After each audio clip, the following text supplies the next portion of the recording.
All right, guys, you ready to see something fantastic? Come with us.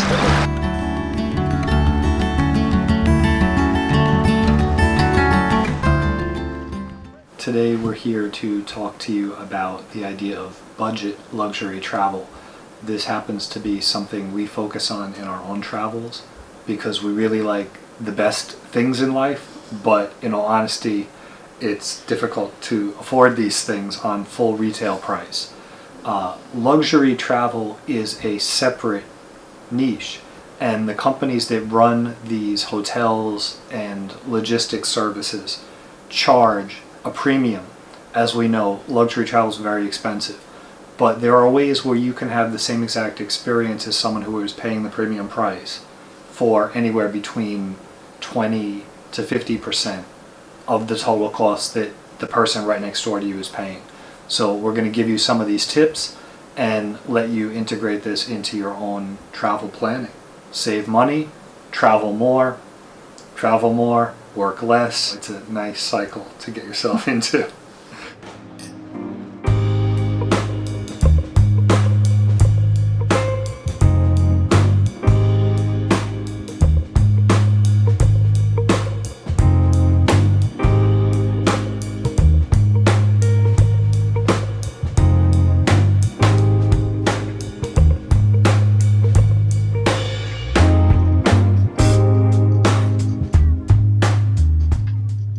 Is that such a thing that you can travel premium luxury and you don't have to pay that premium price? Yeah, absolutely. How? The idea of full retail for anything in luxury travel is basically what the companies that sell these products and services are counting on. They're counting on the fact that you're spoiling yourself either because you have a lot of money or because it's your once a year big expense.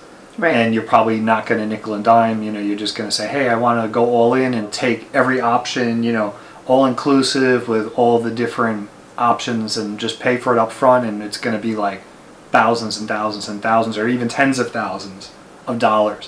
Whereas you can have the same experience for a lot less money.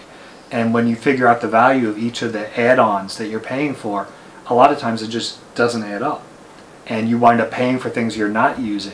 Let's get right into it and talk about how you can save money on budget luxury travel. Where you would apply these strategies obviously is important. Trips like we took in Thailand, some places in Thailand can be expensive. Yes. And we have applied some of these strategies there. But definitely Bali, we had some unbelievable villas for a really, really cheap price. And in Maldives, we really have gotten some great deals. Really, I'm not going to say it was cheap because it's still luxury travel, and Maldives is always expensive. But compared to what literally the people next door were paying, we were probably paying like a third or less for the same experience. So let's get into some of the things that you can do right off the bat, all right? Make sure to sign up with the email lists for all your favorite airlines, all your favorite resort chains, anywhere you're thinking about going. These brands will all send you specials, and sometimes these specials are marketing gimmicks, sometimes they're not. We stayed at Six Senses in Maldives and booked directly with the resort because they sent out a special via email that was great. It was really great because they gave us a free transfer, which from Malé to Lamu is really expensive.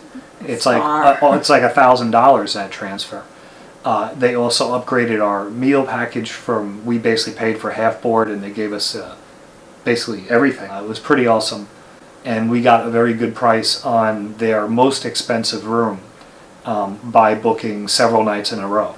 So over the course of these promotions put together, we already saved half on what was their best rooms. We didn't diminish the quality of the experience. We actually upgraded the quality of the experience by going with their best and paying for basically their least expensive comparable.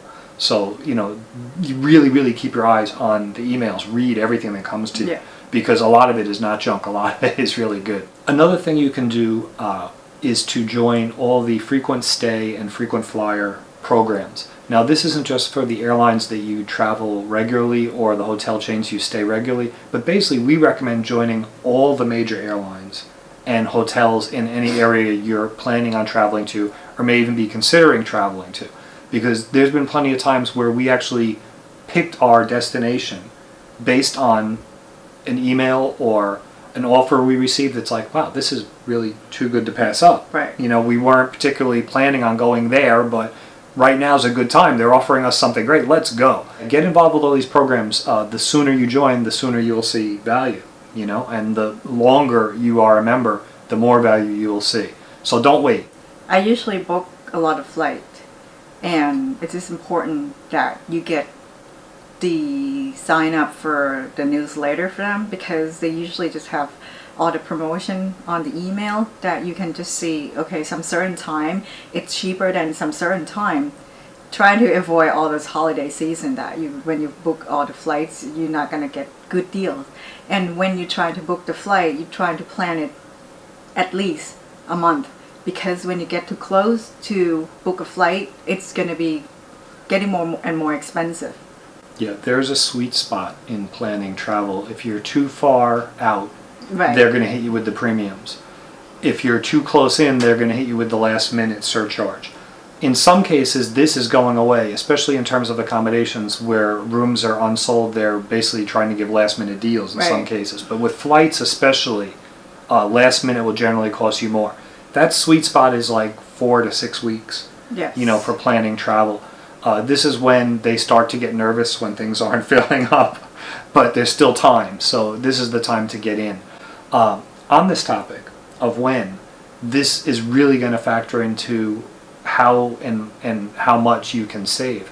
When to choose to go to a particular destination. Now, this was something we really applied in Maldives on more than one occasion. There is high season, Right. there are shoulder season, there are low season. If you go during high season, expect to pay high season price. Of course. Right? It's supply and demand. There's more demand, there's less supply, so you're going to pay, and you're going to pay really, really expensive when it comes to luxury travel. So there's no such thing as budget luxury during the high season. Plan your trips based around shoulder season or even low season if, and this is the conditional statement, the change of season is not going to diminish your experience. Now, we understand some places you really want to go during a particular time of year, especially if you're a photographer or a videographer. You know, like you're going to Sapa in Vietnam, you want to shoot the harvest time, and so does everyone else. So yeah, it's going to be expensive there. But like for Maldives, we've gone during the change of monsoon where there was like a few people on the island, like almost nobody. And we paid 70% less during those times at some resorts. And did we ever have a bad time? No. It was awesome. Yes. You know, because the difference being that in some luxury destinations, the change of seasons doesn't necessarily bring something bad.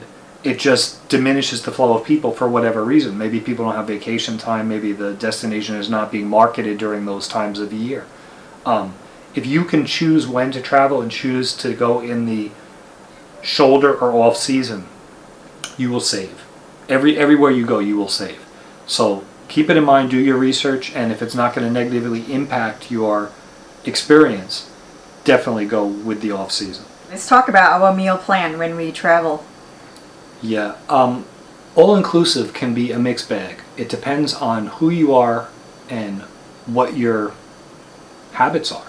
Yes. Some people are going to really benefit from all-inclusive. These are the kind of people that might sit around by the pool drinking cocktails all day, you know, cocktail after cocktail, and then at night they're going to eat something expensive, they want diversity, and they don't want to be bothered with the cost of it.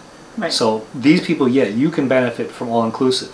But your average person on vacation does not benefit. Your average person loses, which is why the resorts sell all-inclusive so aggressively. They know they win when you pay more. Of course, they make money. Right?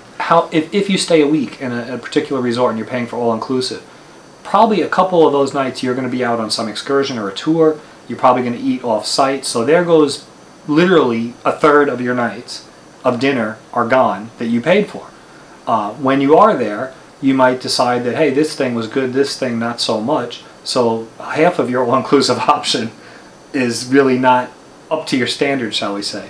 Even if everything's awesome, it's really hard to get the value out of all-inclusive. All-inclusive generally costs twice what bed and breakfast does. So you're talking about, you know, a huge amount of money in luxury accommodations. It could be hundreds of dollars a day for the all-inclusive option. It's sort of hard to make that value up.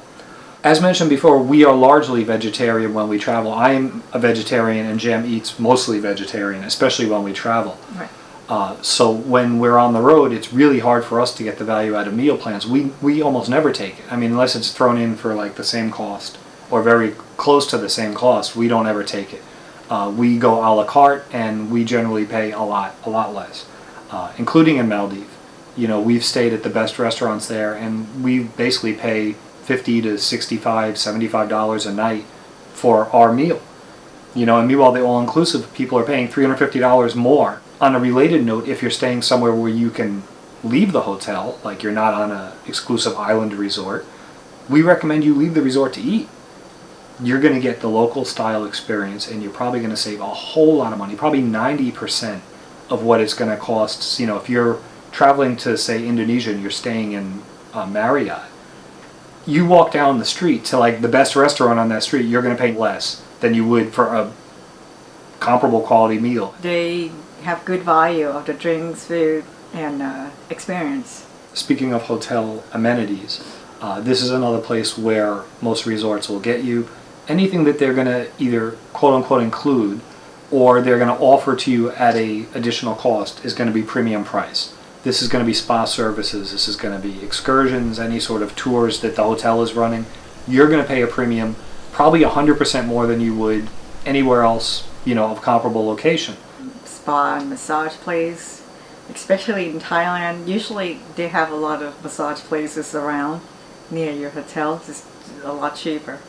Be careful with what you book and make sure you get your value out of it, otherwise you are paying for luxury instead of budget.